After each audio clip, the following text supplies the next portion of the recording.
Customers would look at the Medal of Honor in his display case and always say the same thing: "This must be fake. The real ones don't sell for this cheap." The old antique dealer would just smile and say nothing, until that day when an arrogant collector asked, "Have you ever even seen a real Medal of Honor?" The old man quietly stood up, walked to the display case, and gave a shocking answer that would change everything. Welcome to Forgotten Voices. Before we begin this powerful tale of America's highest military honor and the humble man who earned it, tell me in the comments, what city are you watching from today? And if you believe stories like this deserve to be heard, hit that subscribe button and help us keep these voices alive. Richardson Military Antiques sat on the corner of Veterans Boulevard, a fitting address for a store that specialized in preserving the artifacts of American military history. The shop had been there for 28 years, run by the same quiet man who had purchased it with his military pension and life savings when he retired from active duty. The building itself was unremarkable, a single-story brick structure with large windows that allowed natural light to illuminate the displays inside. But step through the front door, and you entered a museum of American military heritage that spanned from the Civil War to the present day. Uniforms from different eras hung on mannequins positioned throughout the store. A Union Army dressed uniform from 1864, complete with brass buttons that still gleamed despite their age. A World War I doughboy's wool coat, its fabric faded but intact. A World War II paratrooper's gear, including the actual parachute silk that had carried its owner safely to Earth over Normandy. Vietmara jungle fatigues, their camouflage pattern worn smooth by countless missions through hostile territory. The walls were lined with photographs, certificates, and military documents, each one carefully preserved behind glass. Medal citations, unit histories, letters from commanding officers, all arranged with the precision of someone who understood their historical significance. There were weapons too, all properly deactivated and documented. Rifles, pistols, swords, and bayonets that had once meant the difference between life and death. But it was the medal collection that truly set Richardson Military Antiques apart from every other military memorabilia store in the state. The medals were displayed in a custom-built case with museum-quality lighting and climate control. Bronze stars, silver stars, Purple Hearts, Distinguished Service Crosses, each one mounted with its original ribbon and accompanied by detailed documentation of its recipient and the actions that earned it. And at the center of the collection, in a place of honor all its own, sat a single Medal of Honor. The medal itself was stunning in its simple elegance. The five-pointed star, suspended from a light blue ribbon dotted with 13 white stars, caught the light and seemed to glow with an inner fire. The bronze and gold finish had developed a subtle patina over the decades, giving it the unmistakable appearance of age and authenticity. Below it sat a small placard that read simply, "Medal of Honor, Vietnam War, 1969. But it was the price tag that stopped most customers in their tracks, $45,000. Behind the counter sat Harold Richardson, though. Most customers simply called him Mr. Richardson, or, occasionally, just Sir. He was 73 years old, with silver-gray hair cut in a style that suggested old military habits never quite fade away. His clothes were always neat and pressed: khaki pants, button-down shirts, comfortable shoes that had been resoled more than once. Harold moved with the careful deliberation of a man who had learned to conserve his energy. But there was something in his posture, in the way he carried his shoulders, that spoke of a different time when he had moved with the lethal efficiency of a trained soldier. His hands were weathered and scarred, with one finger that didn't quite bend, normally a souvenir from an explosion in a place most Americans couldn't pronounce. He had owned the shop since 1995, having purchased it shortly after his retirement from the Army. The previous owner, an elderly World War II veteran, had been eager to sell to someone who would respect the historical significance of the items, rather than simply view them as merchandise. Harold had proven to be exactly the right choice. Every morning, Harold arrived at the shop at exactly 7:30 a.m. He would unlock the front door, turn on the lights, and walk slowly through the displays, checking on his inventory like a shepherd, counting his flock. He would adjust the position of a uniform here, dust off a helmet there, and ensure that every medal was properly positioned in its display case. But his longest stop was always at the Medal of Honor. He would stand before it for several minutes, sometimes reaching out to adjust the already perfect positioning of the display placard. Customers who arrived early occasionally witnessed this ritual and assumed he was simply being meticulous about his most valuable piece. They had no idea he was having a conversation with ghosts. The customers who frequented Richardson Military Antiques fell into several categories. There were the serious collectors, men and women who understood the historical significance of what they were buying and treated each piece with appropriate reverence. There were the casual browsers, tourists and passers-by who wandered in out of curiosity and often left with a greater appreciation for military history than they had when they entered. And then there were the speculators, people who saw military antiques as investment opportunities, items to be bought low and sold high without regard for their historical or emotional significance. These customers often proved to be the most challenging for Harold to deal with. On this particular Tuesday morning, Harold had already dealt with two of the regular types. A retired Marine colonel had come in looking for a specific type of Vietnam-era field radio for his collection. Harold had spent 20 minutes explaining the different models and their tactical applications, sharing knowledge that could only come from someone who had actually used such equipment in the field. The colonel left with his purchase and a new respect for the shop owner's expertise. Later, a high school history teacher had brought in her entire American history class for an impromptu field trip. Harold had given them a guided tour of the displays, bringing history to life with stories and details that no textbook could provide.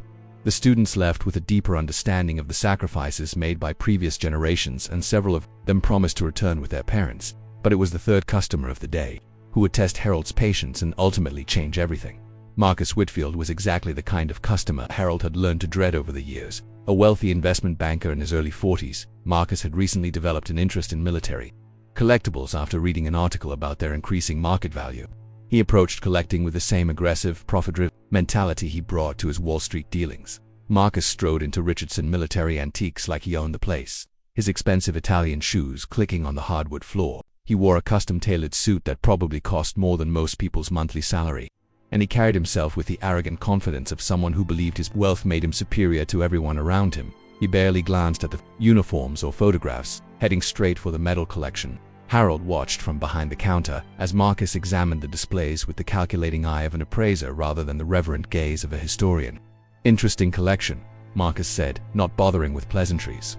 "Some nice pieces. Here, what kind of provenance documentation do you have?" Harold set down the book he had been reading and looked up. "Each piece comes with complete documentation of its authenticity and history." Marcus nodded absently, his attention focused on the metal display case. Good. Documentation is everything in this business. Can't be too careful about fakes." He moved closer to the Medal of Honor display, studying it intently. Harold felt his jaw tighten slightly but maintained his composure. "Now this is interesting," Marcus said, pointing at the Medal of Honor. $45,000 seems steep for a Vietnam-era piece. The market's been soft on Vietnam memorabilia lately. "It's not for sale," Harold said quietly. Marcus looked up, surprised. "What do you mean?" "It's in your display case with a price tag. Some things are for display only." Marcus frowned. This wasn't how business was supposed to work. Everything had a price, and everyone had a number that would make them sell. "Come on, be reasonable. I'm a serious collector. I could be a regular customer if you're willing to work with me." Harold stood up slowly, his movements deliberate and controlled. "I said it's not for sale." "Look, old man," Marcus said, his tone becoming more aggressive. "I don't know what kind of game you're playing, but this is a business, not a museum. If you're not willing to sell your best pieces, you're not going to stay in business very long." Harold walked over to where Marcus was standing, stopping just close enough to make the younger man slightly uncomfortable. "That medal is the highest award for valor this country can bestow. It represents courage beyond comprehension, sacrifice beyond measure. It's not a commodity to be traded." Marcus laughed condescendingly. "Spare me the patriotic speech. It's a piece of metal with some ribbon. The only thing that matters is market value and authenticity." He leaned closer to the display case, studying the metal more intently. "Speaking of which, how do I even know this is real? Have you ever even seen a genuine Medal of Honor?" The question hung in the air like smoke from a fired weapon. Harold felt something shift inside him, a wall that had stood for decades beginning to crack. He looked at Marcus, this arrogant man who saw dollar signs where others saw honor, and made a decision he had been avoiding for 28 years. "Have I ever seen a real Medal of Honor?" Harold repeated, his voice so quiet that Marcus had to lean in to hear him. "Yes, I've seen one," where Marcus pressed, sensing weakness, "in a museum at a ceremony. Because, let me tell you, the real ones don't end up in little antique shops like this." Harold reached into his pocket and pulled out a small key. He walked around the counter to the metal display case and carefully unlocked it. Marcus watched with growing interest. Assuming the old man was finally going to negotiate, Harold gently lifted the Medal of Honor from its display mount, cradling it in his weathered hands like he was holding a newborn child. The medal caught the light, its bronze and gold surfaces gleaming with unmistakable authenticity. "This medal," Harold said, his voice gaining strength, "was awarded to Staff Sergeant Harold James Richardson on March 15, 1970, by President Richard Nixon in a ceremony at the White House." Marcus stared at him, not comprehending. "What you talking about?" Harold turned the medal over in his hands, revealing the engraved name on the back, Harold J. Richardson. He looked up at Marcus, meeting his eyes with a steady gaze that had once stared down enemy fire. "I didn't see a real Medal of Honor," Harold said quietly. "I earned one." The silence in the shop was absolute. Marcus stood frozen, his mouth slightly open, trying to process what he had just heard. Harold looked down at the medal in his hands, and for a moment the 73-year-old shop owner seemed to disappear. replaced by the young soldier who had carried this honor for more than 50 years. February 23, 1969. Harold began, his voice taking on the measured cadence of someone recounting a military briefing. Firebase Charlie, about 20 clicks northeast of Saigon.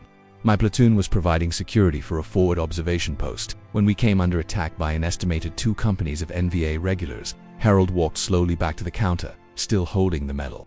Marcus followed, drawn by a story he was beginning to realize was far more significant than any business transaction. The attack came at dawn, Harold continued. Rockets, mortar, small arms fire. They had us surrounded and outnumbered 3-1. Our radio operator was killed in the first volley, and our lieutenant was wounded so badly he couldn't command. Harold set the medal gently on the counter, positioning it so the light caught the 5-pointed star. I was just a staff sergeant, but I was the senior NCO left standing, 22 years old, responsible for 36 men who were looking to me to get them home alive. Marcus found his voice. What happened? The enemy had set up machine gun nests in a tree line about 200 meters from our position. They had us pinned down, and it was only a matter of time before they overran us. I could see our boys getting picked off one by one. Harold's hands, which had been steady all morning, began to tremble slightly. So I did what needed to be done. I took a law rocket and as much ammunition as I could carry, and I went after those machine gun nests. Alone. Harold paused, lost in memories that were as vivid today as they had been 54 years ago. The first nest was about 50 meters to the left of our position. I used the rocket to take it out, but that gave away my position to the other 2 nests. They started concentrating their fire on me.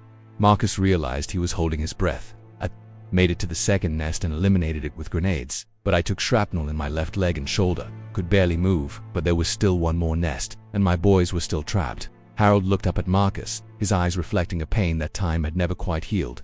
I crawled through enemy fire for what felt like hours but was probably only 20 minutes. Made it to the third nest and took it out, but not before taking a rifle round through my side. Harold lifted his shirt slightly, revealing a scar that looked like a white lightning bolt across his ribs. By the time I neutralized the third position, reinforcements had arrived and the enemy was retreating. All 36 of my men made it out alive. I spent the next 3 months in a military hospital. Harold picked up the medal again, studying it as if seeing it for the first time. They wanted to give me this at the hospital, but I told them to wait until I was back with my unit. I wanted my boys to see it, to know that what we did that day meant something. Marcus had gone completely pale. The arrogant businessman who had walked into the shop an hour ago seemed to have vanished, replaced by someone who was beginning to understand the true weight of what he was witnessing. The ceremony was nice, Harold continued. President Nixon was very gracious, told me I was a hero, that America was proud of me, but you know what? I never felt like a hero. I felt like a soldier who did his job and got lucky enough to survive it. Harold looked around his shop, at the uniforms and photographs and medals that represented decades of American military history. Every piece in this store has a story. Every medal was earned by someone who put their life on the line for something bigger than themselves. That's why I can't sell this medal, Mr. Whitfield. It's not mine to sell. Marcus found his voice, though it came out as barely a whisper. Whose is it? It belongs to those 36 men who went home to their families because of what happened that day. It belongs to their children and grandchildren who exist because their fathers and grandfathers didn't die in a rice paddy in Vietnam. It belongs to every soldier who ever had to make the choice between their own safety and the lives of their brothers in arms. Harold carefully placed the medal back in its display case, locking it with the same reverence a priest might use when handling a sacred relic. So no, Mr. Whitfield, I've never sold a Medal of Honor, and I never will. Some things are worth more than money. Marcus stood in stunned silence for several minutes, staring at the metal display case with new eyes. Everything had changed. What he had seen as a piece of metal with investment potential was now revealed as something sacred, a tangible reminder of heroism and sacrifice that transcended any monetary value. I had no idea, Marcus stammered. I mean, I never thought. You don't look like ... Like what? Harold asked gently. Like a hero, son. Heroes don't have a look. They come in all shapes and sizes, all ages and backgrounds. The only thing they have in common is that, when the moment came, they chose to put others before themselves. Marcus's expensive suit and confident demeanor suddenly seemed foolish and inappropriate. He was a successful businessman, yes, but what had he ever done that mattered? What sacrifices had he made for anyone other than himself? How do you live with it? Marcus asked. The weight of it, I mean. Knowing that you did something like that. Harold considered the question carefully. Some days are harder than others. I dream about that day sometimes. I see the faces of the boys I saved, but I also see the faces of the enemy soldiers I killed. We're somebody's sons too, fighting for what they believed in. Harold walked to a photograph on the wall showing a group of young soldiers in Vietnam-era uniforms. This was taken a month after the battle. Most of these faces made it home. Didn't I carry them all with me every day? Marcus studied the photograph, trying to pick out a younger version of Harold among the faces. "Which one are you?" Harold pointed to a young man in the center of the group, grinning despite the mud and exhaustion visible on his face. The resemblance was unmistakable, but the difference was startling. The young soldier in the photograph radiated an intensity and purpose that seemed almost alien compared to the quiet, gentle man standing beside him. "That was taken 3 weeks before my rotation was supposed to end," Harold said. "I had been counting down the days, planning what I would do when I got home. Then Firebase Charlie happened, and everything changed." Marcus looked around the shop with new understanding. Every item he had dismissed as merchandise now revealed itself as a piece of someone's life, someone's service, someone's sacrifice. The weight of history pressed down on him like a physical force. "All these years," Marcus said, "you've been running this shop, and nobody knew." Harold shrugged. "A few people knew. Other veterans sometimes recognize something in the way I move, the way I speak about certain things, but mostly no, I never saw the point in advertising it." "But why?" Marcus pressed. "I mean, you're a Medal of Honor recipient. You could have parlayed that into anything: politics, business, celebrity. Instead, you're running a small antique shop." Harold smiled sadly. "Because this is where I belong. These items, these stories, they need someone who understands their true value to protect them. I've seen too many pieces of military history sold to people who only care about profit margins." Harold gestured around the shop. "Every uniform, every medal, every photograph in here represents someone's service. When families bring me their father's or grandfather's military items, they're not just selling antiques, they're entrusting me with memories, with legacies. That's a responsibility I don't take lightly." Marcus realized he was crying, though he couldn't remember when the tears had started. "I don't understand. How can you be so normal, so humble? You saved lives and 36 men saved mine every day. I was over there," Harold replied. "Heroism isn't about one moment, Mr. Whitfield. It's about showing up every day and doing what needs to be done, even when it's hard, even when you're scared, even when nobody's watching." Harold walked to another display case and pointed to a Purple Heart medal. This belonged to Private Tommy Chen, 19 years old, from San Francisco. Threw himself on a grenade to save his squad. He didn't survive, but 6 other young men did. He moved to another display. This silver star belonged to Captain Maria Santos, first female officer in her unit to see combat. Led a rescue mission to extract a downed helicopter crew under heavy fire.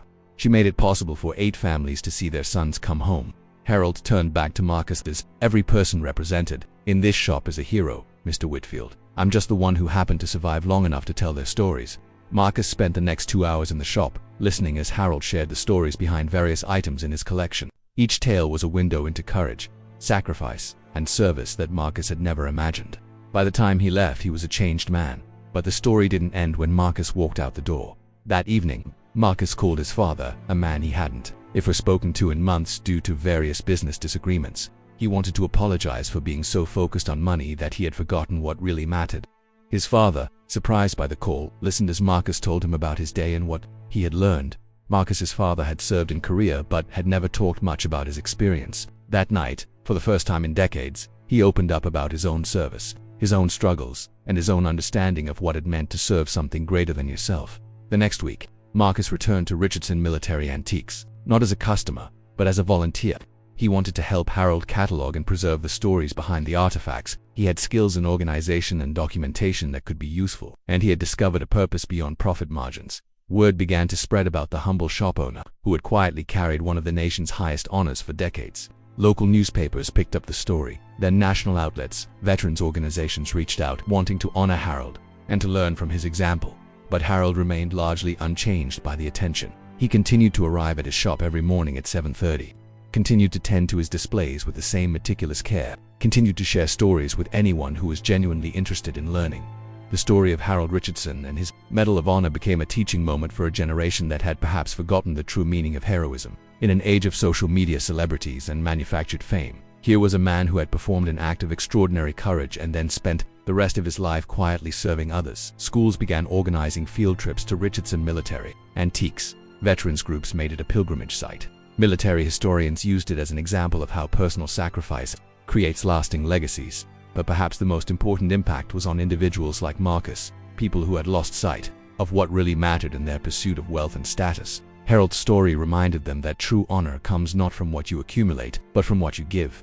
Today, Richardson Military Antiques continues to operate much as it always has. Harold, now in his late 70s, still arrives every morning. At 7:30, the Medal of Honor still occupies its place of honor in the display case, still bearing its $45,000 price tag, still listed as not for sale. But something has changed in the way people approach the shop and its owner. Customers enter with more reverence, more respect for the stories contained within its walls. They understand that they are not just shopping for antiques, but step into a living museum of American heroism. Harold has trained Marcus and several other volunteers to help with the shop's operations and to continue its mission when he is no longer able to do so. The stories will continue to be told, the artifacts will continue to be preserved, and the lessons of service and sacrifice will continue to be passed down to new generations. The Medal of Honor that hangs in Richardson Military Antiques serves as more than just a display piece. It is a reminder that heroes walk among us every day, often unrecognized and unheralded. It challenges us to look beyond surface appearances and to recognize the depth of character that can exist in the most ordinary-seeming people. Harold Richardson never sought fame or recognition for his actions in Vietnam. He simply did what he believed was right and then spent the rest of his life quietly serving others. His story reminds us that true heroism is not about seeking glory, but about answering the call when it comes, regardless of the personal cost. In a world that often seems to celebrate the wrong things, Harold's example stands as a beacon of what it means to live with honor, humility, and purpose. His Medal of Honor may not be for sale, but the lessons it represents are freely given to anyone willing to listen and learn. The next time you encounter someone who seems ordinary, remember Harold Richardson.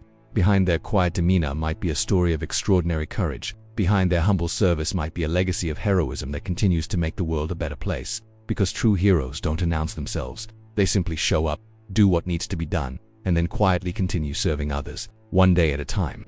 Have you ever met someone like Harold Richardson? Someone who carried greatness quietly, who served without seeking recognition, who made the world better simply by being in it? Share their name in the comments, tell us the story. Let us know what city you're watching from. Here at Forgotten Voices, we believe that the most powerful tales are often the quietest ones. If this story moved you, subscribe and share it. Help us ensure that stories like Harold's are never forgotten, and that the true meaning of heroism continues to inspire future generations. We'll see you in the next story. Until then, remember to look a little closer at the ordinary people around you. You might be standing next to a hero and not even know it.